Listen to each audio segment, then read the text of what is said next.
Morning, Alan. How are you? Oh, well, thank you very much. I know. 4 points clear. Unbelievable, isn't it, given last season? Yeah, huge turnaround.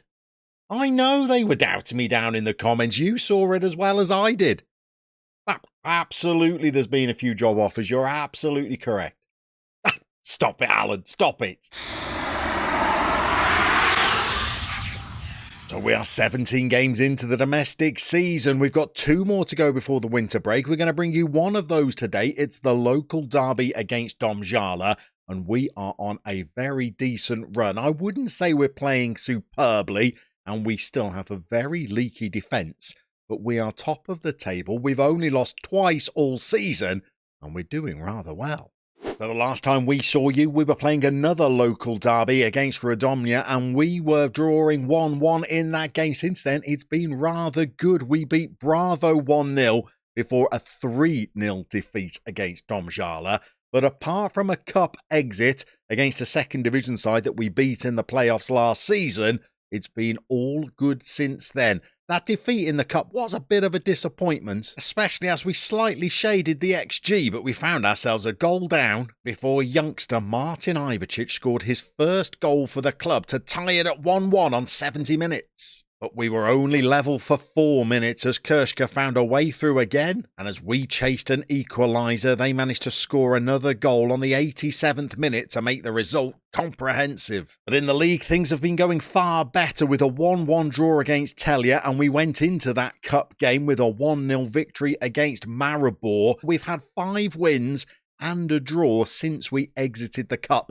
Now, it is a big blow to be knocked out of the cup, especially to a team from the division below us, but we might still be able to make Europe this season through the league route. It's not going to be easy, but we've given ourselves a great chance so far, thanks to results such as a 2-1 victory over Triglav, a convincing 3-1 win at Bravo. We won by the same scoreline away at Tabor Shajana, picked up a 2-1 victory in the local derby against Radomia with a goal from Gregorine that pleased the fans. And our most recent match was a game of very few chances, but we managed to shade it with a 1-0 win against Olympia. And with second place Copa in action against Olympia today, which is always a tough game, we could, in today's episode, as many as 6 points clear at the top of the table, setting ourselves up for a well-deserved winter break. So why on earth have things been going so well? Perhaps some of it might be due to the improvements we've had to our facilities, where despite an original knockback by the board, we were able to argue our case and have secured a further upgrade to the club's youth recruitment, which is now branded as excellent. And alongside that, the proposed improvements to the training facilities have been completed, all of which has helped improve the development of our players, with our training facilities now being average, our youth facilities being adequate, which should help with the next batch coming through. Our junior coaching is also adequate, and our youth recruitment is now branded as excellent. And now the training ratings our players are receiving have gone through the roof, enough that some of them, such as Matija Kaucic, have even changed their personalities. And some of the players in the under-19s are making giant strides, no more so than Martin Puchko, whose training performance in October led to a call-up to the first team in November, where he made his first team debut, and his performance in training during this month was probably better than the month before. In the background, we still have planners looking for a site for a new stadium, and we have admirers from abroad, with clubs offering us interviews. But with form being good and us moving to the summit of the league table, why on earth would we want to be anywhere else? But I think the other area where we're really excelling this season is in our coaching of the players, and we now have the best coaching setup in all of Slovenia. And I've adopted a different approach during this save that I've ever used in my time playing Football Manager. When you can see the coach's attributes, it's always quite easy to improve your coaching of the team. But in this save, obviously, that's not been the case, so I still have the same coaching team that I inherited when I took over, but we've had them on a conveyor belt of courses, trying to get as many of them as possible up to the Continental Pro license, including those coaches that are working with the under-19 players. We've also expanded the coaching team and supplemented it with people who've got quite a good personality, and we've sent them on coaching courses as well. And it's clearly had the desired effect, because we're now coaching better than any other side in Slovenia. And And the other thing that's helped, of course, is our change of tactic, where we're pretty settled into a 4-4-2. The only problem is it does not keep clean sheets. I've tried to make some tweaks to the tactic to try and make it a little bit more solid, such as asking Llama just to be a no-nonsense centre-back, so there's no frills to his game, and he also covers in alongside Mitrovic, who's the man that we task with marking the opposition centre-forward when they only play one player up front.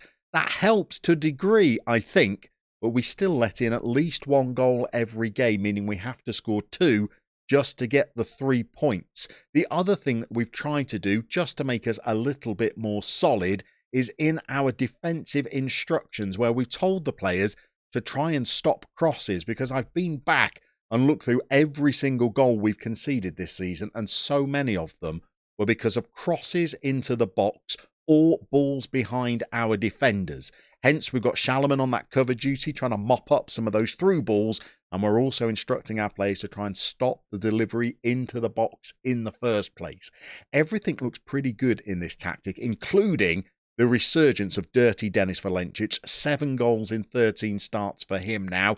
He's being backed up by Gregorine, who had a good start to the season, but went on a long, barren run without a goal. He broke that duck a couple of games ago, and we're hoping that he can get back into some form now. But we definitely have problems out wide with this tactic. Injured today are going to be Matthias Krishik, our left back. So Makovet has to return to left back rather than playing as a left winger. And our backup left winger, Dino Zenkovic, he's injured as well. A reminder that Zenkovic and Makovet have both decided they're leaving the club on a free transfer at the end of the season, and nothing seems to be able to sway them from that decision.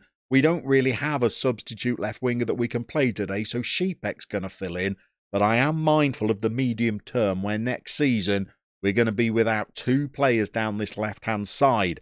And whether that makes the 4-4-2 a viable option for us next season and beyond, I'm not entirely sure. We don't really have a conventional right winger. We've moved Tristan Tiegler out there to fill in, but that's not really a long-term solution either. So it could well be that next campaign we're looking for yet another new system that's going to take us through a league season. But to today's game, we've been in good form, but it's Derby Day today, and as we know, they're always going to be tough, particularly when you're up against Domžale. Domžale spent big during the summer, signing a free transfer from Kershko and shelling out £825 on David Strancic. Last season they finished 5th in the league, but they were also cup winners, and they're placed 3rd in the table this campaign. Coach Simon Rochman was Slovenian Manager of the Year 2 seasons ago, as well as guiding them to that cup final victory last campaign. And on the pitch, the player we fear most is Arnold Jakupovic, who scored 7 times in 7 games against us. Our local rivals would like nothing more than to derail our good run of form as Dob host Domžale. As is so often the way in Football Manager, I am fully expecting our incredible run of form to come crashing to an end today, particularly as it's a derby against Domžale, one of the sides that have scored, well, a boatload of goals recently against us. But you never know, today could be the day where we actually manage to secure a 6-point lead at the top of the table. We're in our blue shirts today as the home team. Domžale in their traditional yellow. They're going to be tough opponents, but we have got some players that are in pretty decent form at the moment. Our midfielders are playing well. Dirty Dennis looks a threat again. We just need to get Gregorine back in form as Dennis goes close early. Gregorine went on a huge run without a goal. We gave him every talk under the sun. We asked him to try and forget about his problems and just relax. We told him that we had faith in him. Then we got stern and said that if he didn't improve soon, he might be out on his ear. Nothing seemed to work until he got a tap-in of a goal a couple of games ago, and we're hoping that he'll go on a little hot streak now. We're 12 minutes into this game. Domžale have got a corner. We've headed it clear, and Kaučić has chased after the ball, but Domžale have emerged with it, and they've got it to Schlossengreiger. And they've had an effort that's whizzed just wide of the post. And we've got more defensive work to do here. We've had a throw-in that we've gifted to the opposition. We've held them up, but they are just inside our own half. and they're looking to try and spray some passes around. We're not putting them under too much pressure. We're saving that for as they enter the midfield of the pitch. And now we've got pressing to do. We've left them to it. And they've got Jakupovic, the man that we fear. And that is exactly why this guy always scores against us. We've got Mitrovic marking him man-to-man and Shalaman as the spare player at the back who's meant to be sweeping up behind him. But the two of them, well, they were statuesque here as Mitrovic just watches his opponent and applauds as he plays it past Firmishek to give them a 1-0 lead. Now we can try and get back onto level terms, though. Makovets is on a throw-in, and he's got it to Šípek, and now he's played in Gregorine. That comes to nothing, but Makovets is up from fullback, and there's Dennis, and he's had a really good chance to try and equalise for us. He's nodded it over the bar, and the hunt for an equaliser goes on. The XG is pretty level. The shots and shots on target are tied, but Jakupovic makes the difference.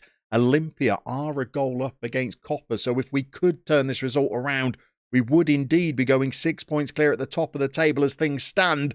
We've got a lot of work to do to make that happen. So none of the performances from that first half are terrible, but we don't have really many standout players. The one player that is playing well is Christian Šípek, who's been playing out of position. So I guess his performance is good, but we've raced all the way through to 66 minutes. And although we've had a couple more shots, we've not really troubled their goalkeeper. I think we're going to have to make a change, not just to personnel, but maybe to our tactical build-up play as well. So Dirty Dennis is not doing too well. We're going to take him off for Martin Ivacic. He's going to play as a deep-lying forward. And Kavcic is not playing very well either. But we don't really have many other options in midfield. I think that'll be the only change we make for the moment. But let's try and mix up our play a little bit. We are going to slow the tempo and shorten the passing. And also take off the hit early crosses. See if we can work one of these chances into the box. But we're also going to go slightly more positive and, much against my better judgment, we're also going to press slightly higher at the pitch, which will drag that defensive line a little bit further up as well. So we're going from the edge of the D halfway up our own half. That could well leave gaps in behind us, but I think we've got to do something to try and change the pattern of this game in order to try and get back into it. We've got 15 minutes left to try and find an equaliser. We're into the highlights once more, but we are not in possession of the football as they spray it out, and they've got men free in the box. A man that we've also brought offside, and I think we've given away a penalty. He was free in the centre of the box. I thought he was going to be offside, but they're checking for the penalty. This is going to be awarded. And we're relying on Firmishek, who saved 2 of these so far this season and he's looked at his athletic best. But Jakupovic has the chance to double his tally for the afternoon and Domžala's, and I did warn you that it could all come crashing down today. And this is what it's proven to be. I thought he was offside in the box, but Makovets hacked him down. And Firmishek dives the wrong way from the penalty, and Domžala are now 2-0 in the lead. We've still got 10 minutes left, though, and we've got the ball in the opposition's half, and Tigler's made his way into the box, and he's had an effort that's clipped off a defender. It's gone over the bar, and we've got Kavcic, who should be able to swing in this corner. He's training corners as part of his individual training programme, and Mitrovic gets on the end of one, and we've had a good effort at goal. The ball's back with Kavcic, his second delivery. He's nowhere near as good. Now Domžala are breaking with the ball pretty much unchallenged. And here he goes. It's going to be his hat-trick, isn't it? Of course it is. Every time we play Arnold Jakupovic, he does incredible damage to our side. Now let's just have a little chat about something for a moment. Of course, there are no transfers in this save. We are just relying on our own youth intake. But how about we sign Arnold Jakupovic and just let him rot? We don't ever pick him, so we're not breaking that stipulation, but it will stop him scoring 400 goals against us. I don't think he scores against any other team in Slovenia. He stores up all of his goals for us like a squirrel burying nuts for the winter, and he's hungry for a fourth here as they get the ball into the box once more, and I think we've hacked them down again, and it's Kavcic this time. The referee, well, he's had enough. Has he got some sandwiches in the dressing room, or is he going over to his monitor? He is. It's FM23, and still they make this agonising, arched run over to the monitor rather than running in a direct line. And we're going to go 4-0 down in this game, aren't we? And this is going to shatter the confidence of the players. Jakupovic steps up, I assume. This could be his 4th goal of the afternoon. Here he goes. And he has indeed rattled home a 4th. And we have looked distinctly average today, as we notice Šípek has an injury. So he's going to have to come off the pitch. And we look terrible. Just get me to full time. The match stats are fairly even. You take those 2 penalties out of proceedings. We've both had 11 shots, both had 4 on target. We have an XG that suggests we should have scored a goal, but they have that clinical cutting edge of Arnold Jakupovic, who's added 4 more to his tally against us. The boys will be running hard in training tomorrow after that performance, and it closes the gap at the top of the table. It's us against local rivals Domžale. There's just a point in it. In fact, we're only 5 points clear of Olympia in 4th, so there is still plenty of time for us to implode, and that performance suggests that could well be on the cards.